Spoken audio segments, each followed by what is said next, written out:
Hi friends, welcome to my channel. मैंने आपको मेरे पिछले वीडियो में रैशनल नंबर्स के बारे में कुछ थोड़ी सी जानकारी दी थी। आज उसी सीरीज़ में रैशनल नंबर के बारे में हम कुछ और सीखने जा रहे हैं।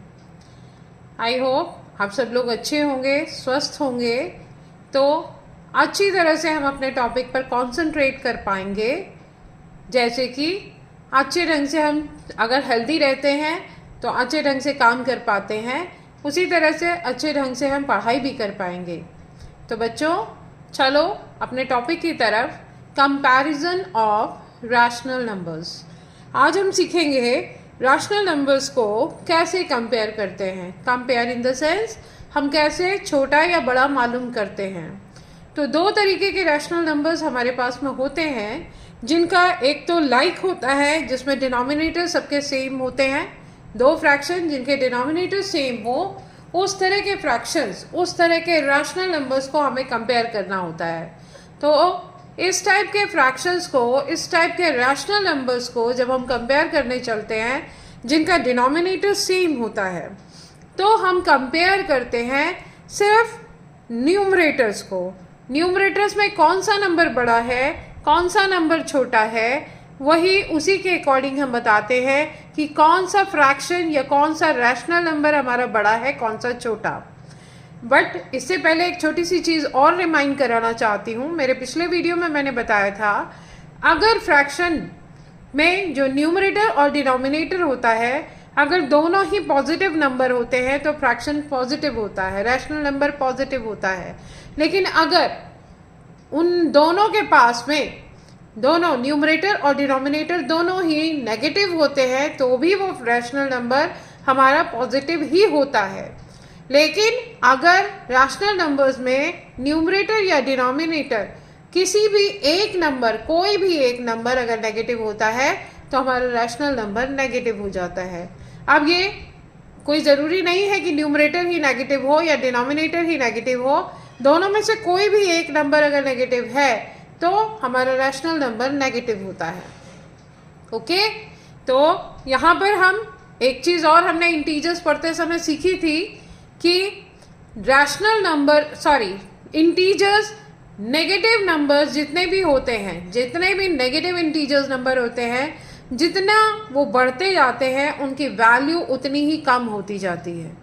ये भी ध्यान रखिएगा, कंपैरिजन करते समय हमें इन सब चीज़ों का ध्यान देना होगा। ओके, तो चलिए अब देखते हैं। -8/13 दिया हुआ है, 6/13 दिया हुआ है, ये दोनों के ही डिनोमिनेटर सेम है।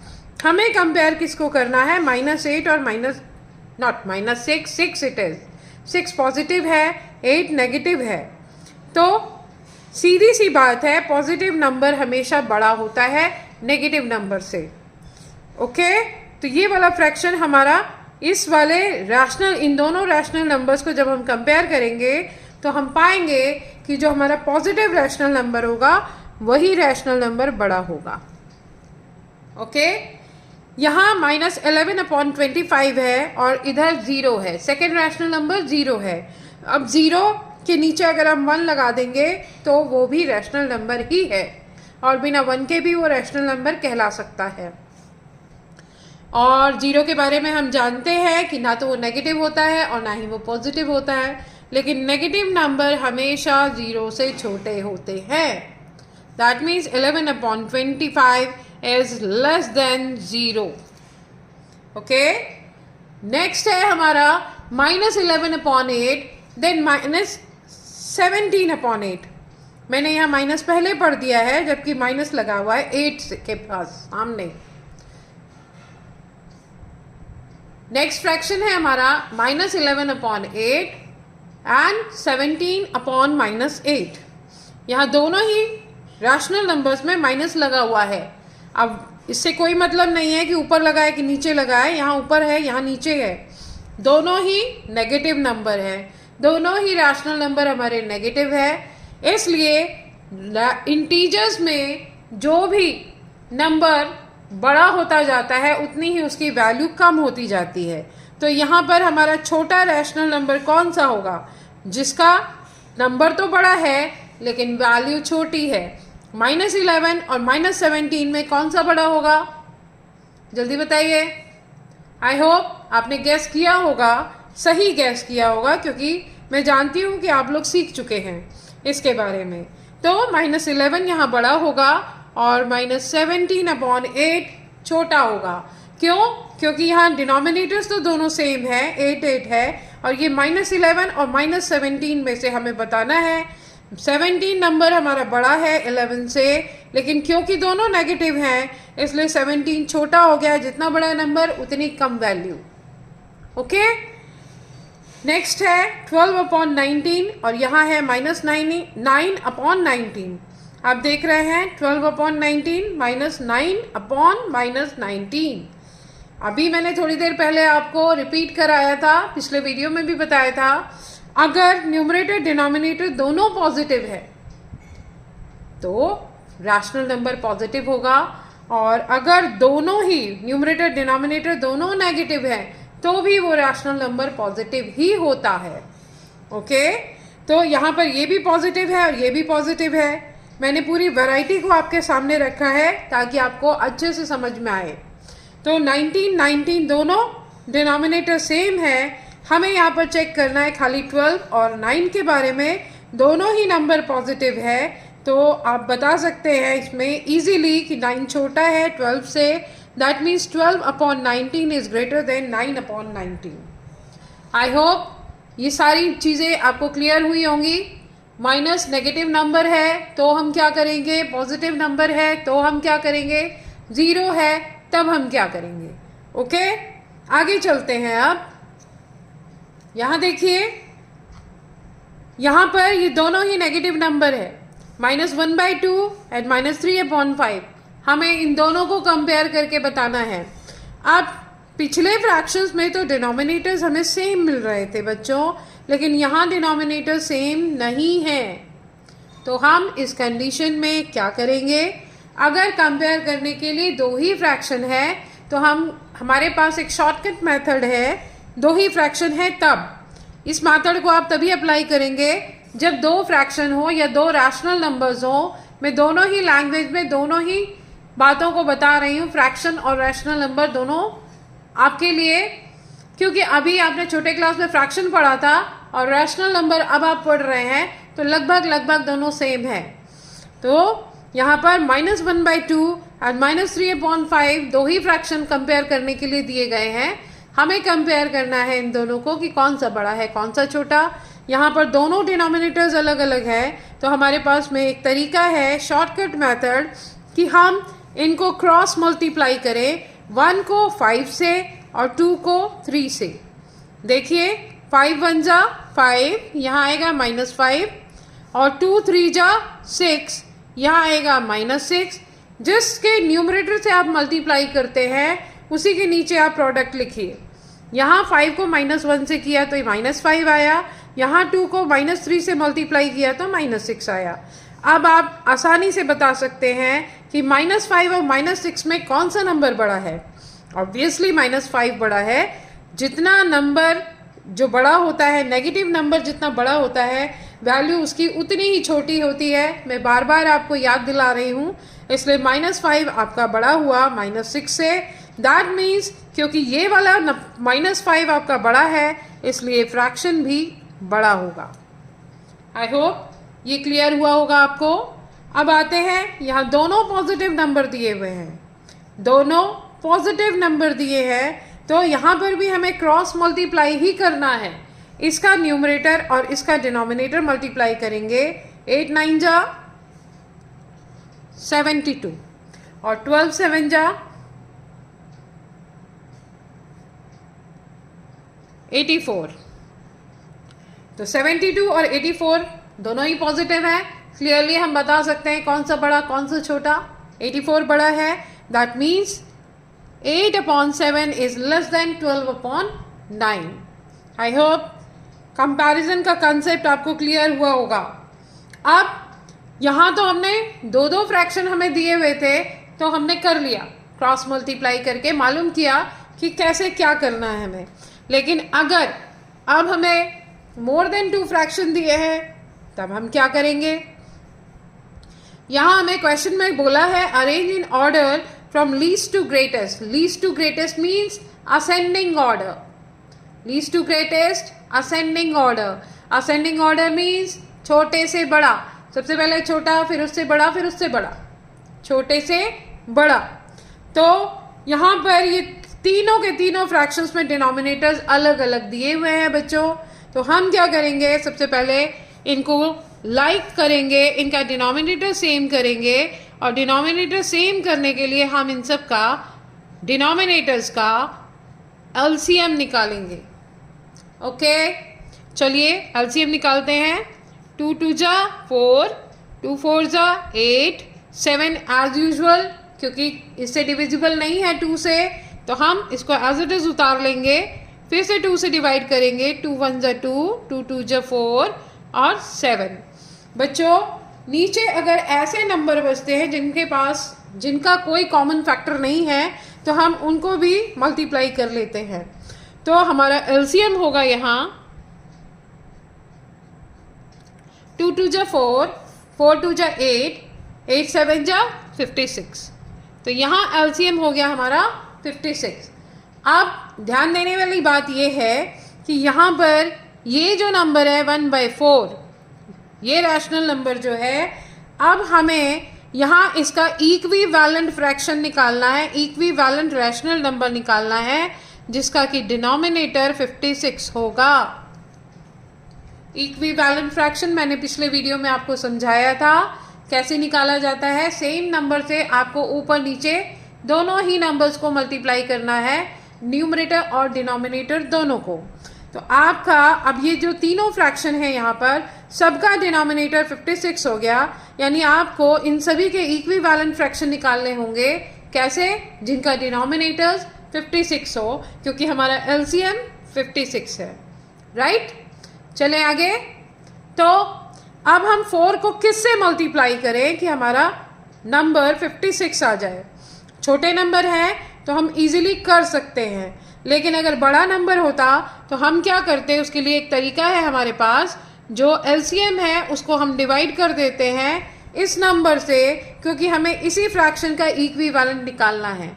तो इस फ्रैक्शन के डिनोमिनेटर से हम इसको डिवाइड करेंगे, तो ये आएगा 4 1 जा 4, 1 बचेगा 16, 4 4 जा 16. सभी के साथ हमें इसी तरह से काम करना है, और सभी रैशनल नंबर्स का ऐसे ही हमें नंबर मालूम करना है जिससे कि हमें मल्टीप्लाई करना है. तो चलिए यहाँ पर हमारा क्वोशंट आया है 14. 14 से ही हमें इसको दोनों पूरे नंबर को, पूरे रैशनल नंबर को मल्टीप्लाई करना होगा. तो अब 14 4 जा 56 ऑलरेडी हम यहाँ लिख चुके हैं. 14 1 जा 14. ओके, सेकेंड फ्रैक्शन है हमारा 3/8. 3/8 का हमें इक्विवेलेंट फ्रैक्शन निकालना है. ऐसा इक्विवेलेंट फ्रैक्शन निकालना है जिसका डिनोमिनेटर 56 होगा. फ्रैक्शन यानी रैशनल नंबर. तो 8 को हम किससे मल्टीप्लाई करें कि हमारा 56 आ जाए. तो ये होगा 8 7 जा 56. 7 से ही हम मल्टीप्लाई करेंगे 3 को. 7 3 जा 21. तो हमारा नया रैशनल नंबर आ गया 21/56. चलिए लास्ट नंबर है हमारे पास 2/7. 2/7 को हम किससे मल्टीप्लाई करें कि हमारा जो इक्विवेलेंट रैशनल नंबर आए उसका डिनोमिनेटर 56 हो. तो 7 को हम अगर 8 से मल्टीप्लाई करें, 7 8 जा 56, तो हमारा इक्विवेलेंट फ्रैक्शन आ जाएगा. और इक्विवेलेंट फ्रैक्शन के लिए हम ऊपर नीचे दोनों तरफ सेम नंबर से मल्टीप्लाई करना होता है. तो 7 8 जा 56 और 8 2 जा 16. तो अब हम, क्योंकि सबके डिनोमिनेटर सेम हो गए हैं, इसलिए हम इनको अरेंज कर सकते हैं इजीली असेंडिंग ऑर्डर में. असेंडिंग ऑर्डर मीन्स छोटे से बड़ा. तो छोटा रैशनल नंबर है हमारा 14/56. दूसरा रैशनल नंबर है इसी सीरीज में 16/56. और लास्ट रैशनल नंबर है 21/56. अब ये हमें मिला किससे? 14/56 मिला 1/4 से. 16/56 मिला हमें 2/7 से. और 21/56 मिला 3/8 से। ये अरेंज हो गए असेंडिंग ऑर्डर में हमारे सारे रैशनल नंबर्स। तो बच्चों, अगर हमें इन्हीं फ्रैक्शंस को डिसेंडिंग ऑर्डर में कन्वर्ट करना होता, डिसेंडिंग ऑर्डर में अरेंज करना होता, तो हम यहाँ पर से उसका उल्टा कर देते। जो लास्ट में लिखा है उसको सबसे पहले लिखते, बीच वाला बीच ही में रहता और जो सबसे छोटा है वो लास्ट में चला जाता। क्लियर? समझ में आया होगा आपको? एक बार फिर से बता देती हूँ मैं। 1/4, 3/8, 2/7 है। हमें इनको लाइक रैशनल नंबर्स में चेंज करना है। तो सबसे पहले हम सबके डिनोमिनेटर सेम करने के लिए एलसीएम निकालेंगे। एलसीएम होता है 56। अब हमें इन सभी फ्रैक्शंस के, इन सभी रैशनल नंबर्स के इक्विवेलेंट रैशनल नंबर निकालना है जिसका डिनोमिनेटर 56 हो। तो 14 को 4 से मल्टीप्लाई करेंगे तो 56 आ जाएगा, और फिर 14 को हम ऊपर भी मल्टीप्लाई करेंगे तो आएगा 14/56। नेक्स्ट है 8 7 जा 56, 7 3 जा 21। इक्विवेलेंट फ्रैक्शन है। इक्विवेलेंट फ्रैक्शन वही होते हैं जिनकी वैल्यू हमारे जो फर्स्ट फ्रैक्शन होता है या फर्स्ट रैशनल नंबर होता है वही होता है, उसी के बराबर होती है। नेक्स्ट है 2/7। इसका इक्विवेलेंट रैशनल नंबर निकालना है हमें। तो हम 8/8 करेंगे मल्टीप्लाई और आ जाएगा 16/56। Accordingly if we have to arrange it into ascending order, छोटे से बड़ा वी विल अरेंज, और अगर हमें इन्हीं को डिसेंडिंग ऑर्डर में अरेंज करना है तो हम इसको अकॉर्डिंगली अरेंज करेंगे बड़े से छोटे की तरफ। ओके, आई होप क्लियर हुआ होगा आपको। आगे बढ़ते हैं। अब एक और नंबर मैंने आपके लिए लिया है असेंडिंग ऑर्डर में अरेंज करने के लिए, जिसका डिनोमिनेटर सबका सेम है। 1/10, 5/10, देन 3/10। 3/10, 1/10, 5/10 असेंडिंग ऑर्डर में अरेंज करना है। सबका डिनोमिनेटर सेम है तो हम इजीली इसको अरेंज कर सकते हैं। तो ये हो जाएगा हमारा 1/10, 3/10 एंड 5/10। इसमें हमें कुछ खास करना नहीं है, सिर्फ न्यूमरेटर्स को देखना है और अकॉर्डिंगली अरेंज कर देना है। ओके, और इधर आप देख रहे हैं इन सब के न्यूमरेटर सेम है, 3/7, 3/14, 3/5। तो बच्चों, अगर इस तरह के फ्रैक्शंस हमारे पास में होते हैं 3/7, 3/14, 3/5,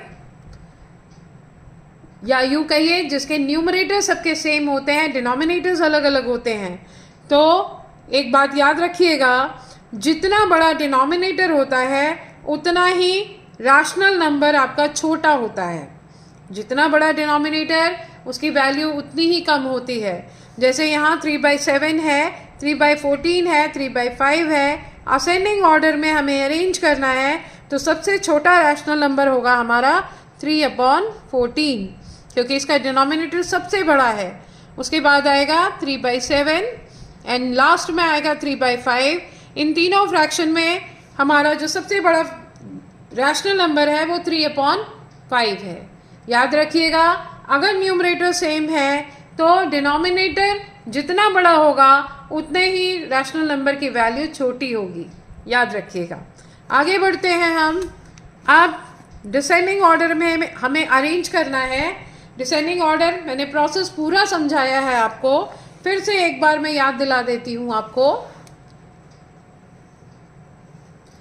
मैंने पूरा प्रोसेस आपको समझा दिया है कि हम फ्रैक्शंस को कैसे, रैशनल नंबर्स को कैसे हम लाइक में चेंज करते हैं और फिर उसके बाद उसको डिसेंडिंग ऑर्डर या असेंडिंग ऑर्डर में अरेंज कर सकते हैं। तो सबसे पहला फ्रैक्शन है -2/5, 3/-10, -1/3। मैंने जानबूझ के तीनों नंबर्स नेगेटिव लिए हैं ताकि मैं आपको बता सकूं कि इस पॉजिटिव नंबर की ही तरह हमको नेगेटिव नंबर भी अरेंज करने होते हैं। उसी तरह से हम इनको लाइक में चेंज करेंगे। लाइक में चेंज करने के लिए सबसे पहले डिनोमिनेटर्स का एलसीएम लिया जाएगा। 5, 10, 3, 5 1 जा 5, 5 2 जा 10, 3। जैसा कि मैंने आपको बताया, अगर कॉमन फैक्टर लास्ट में नहीं होता है तो हम स्ट्रेट वे मल्टीप्लाई कर सकते हैं इन सबको। तो 5 1 जा 5, 5 2 जा 10, 10 3 जा 30। एलसीएम हो गया हमारा 30। इसके बाद अब ये जो तीनों फ्रैक्शंस हमें दिए हुए हैं, इन सब का हमें इक्विवेलेंट फ्रैक्शन निकालना है और सभी इक्विवेलेंट फ्रैक्शंस के डिनोमिनेटर्स जो होंगे वो 30 होंगे, राइट। तो स्टार्ट करते हैं। -2/5 sorry minus into dash is equal to, इसका डिनोमिनेटर हो गया 30। अब हम 5 को किस नंबर से मल्टीप्लाई करें कि इसका जो डिनोमिनेटर है वो 30 हो जाए। तो हम इसको ऊपर नीचे दोनों तरफ 6 से मल्टीप्लाई करेंगे। 5 6 जा 30 होता है, 6 2 जा 12, तो ये आ जाएगा -12। सेकेंड नंबर है 3/-10। 10 को किससे मल्टीप्लाई करें कि इसकी इक्विवेलेंट फ्रैक्शन का डिनोमिनेटर 30 हो जाए। तो ऑब्वियसली हम 3 से मल्टीप्लाई करेंगे। 10 3 जा 30 होता है, ऊपर नीचे दोनों तरफ 3 से मल्टीप्लाई होगा, ये हो जाएगा 3 3 जा 9 और नीचे लग जाएगा माइनस का साइन क्योंकि यहाँ पर माइनस दिया हुआ है। उसके बाद -1/3, 3 को आप किससे मल्टीप्लाई करेंगे कि ये 30 हो जाए। तो 3 10 जा 30, 10 को ही ऊपर भी मल्टीप्लाई करेंगे, 10 1 जा 10 -10, ये हो गया। अब आप इसको डिसेंडिंग ऑर्डर में अरेंज कर सकते हैं, डिसेंडिंग यानी बड़े से छोटा। तो सबसे बड़ा नंबर जो है इसमें हमारा कौन सा है, don't be confuse, negative numbers हैं ये। तो इसमें नेगेटिव नंबर्स में जितना बड़ा नंबर उतनी कम वैल्यू उतनी ही कम होती है उसकी। तो यहाँ पर डिसेंडिंग ऑर्डर में सबसे बड़ा नंबर कौन सा है, 9/30 माइनस, देन उसके बाद कौन सा है -10/30, लास्ट -12/30, सबसे बड़ा नंबर -9, देन -10, देन -12। जितना बड़ा नंबर नेगेटिव नंबर्स में उतनी ही वैल्यू कम। ओके, तो 9/-30 हमें किससे मिला, 3/-10 से। 10/30 हमें किससे मिला, -1/3 से। और -12/30 किससे मिला, -2/5 से। ये हो गए हमारे डिसेंडिंग ऑर्डर में अरेंज सारे ही रैशनल नंबर्स। बेटा नेगेटिव नंबर्स में खाली इतना ध्यान रखिएगा कि जितना बड़ा नंबर उतनी वैल्यू कम, जितना बड़ा नंबर उतनी वैल्यू कम। आगे चलते हैं एब्सोल्यूट फॉर्म में। एब्सोल्यूट नंबर्स के बारे में मैंने आपको पहले भी बताया था, क्लास 7th में भी मैंने इंटीजर्स में वीडियो डाली है, अगर आपने देखी हो तो। एब्सोल्यूट वैल्यू हमेशा नंबर लाइन पर नंबर का डिस्टेंस होता है 0 से, और बेटा डिस्टेंस कभी भी नेगेटिव नहीं होता। ओके, डिस्टेंस कभी भी नेगेटिव नहीं होता। नंबर लाइन पर नंबर का डिस्टेंस ही उसका एब्सोल्यूट फॉर्म होता है, एब्सोल्यूट वैल्यू होती है। तो -6/7 का एब्सोल्यूट वैल्यू होगी 6/7 और 3/4 की एब्सोल्यूट वैल्यू होगी 3/4। आज मैंने जो कुछ भी आपको सिखाया, मैं आशा करती हूँ कि आप सबको समझ में आया होगा। How to compare the rational numbers, how shall we arrange the rational number into ascending and descending order, and how shall we find absolute form of rational numbers। ये सभी चीज़ें मैंने बहुत ही आसान भाषा में आपको समझाने की कोशिश की है बेटा। लेकिन अगर इसके बाद भी कोई प्रॉब्लम बाकी रह जाए, ऐसा लगे कि हम यहाँ फंस रहे हैं, हमें नहीं समझ में आ रहा, हमें क्या करना चाहिए, तो आप कमेंट करके मुझसे कमेंट बॉक्स में बात कर सकते हैं, पूछ सकते हैं मुझसे कि हमें यहाँ क्या करना चाहिए। मैं आपके कमेंट्स का इंतज़ार करूँगी। अगर मेरी मेहनत अच्छी लगे तो बच्चों सपोर्ट करिएगा, वीडियो को लाइक करिए, शेयर करिए, सब्सक्राइब करिए चैनल को। आगे बढ़ते हैं, मिलते हैं नेक्स्ट वीडियो में। इसके आगे बताऊँगी मैं, तो बने रहिएगा मेरे साथ। Bye bye.